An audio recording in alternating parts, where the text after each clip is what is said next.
السلام علیکم ورحمۃ اللہ وبرکاتہ۔ امید ہے کہ آپ سب خیریت سے ہوں گے۔ آج میں آپ کو حضور صلی اللہ علیہ وسلم کا فرمان سنانا چاہتا ہوں جو صدقہ فطر کے بارے میں ارشاد فرمایا ہے کہ صدقہ فطر کیوں واجب ہے۔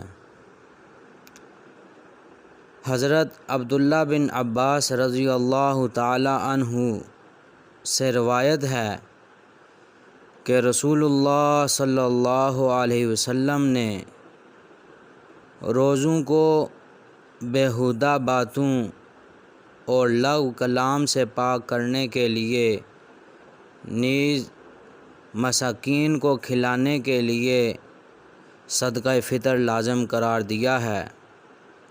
میری اللہ تعالیٰ سے دعا ہے کہ اللہ تعالیٰ ہم سب کو اس حدیث پر عمل کرنے کی توفیق عطا فرمائے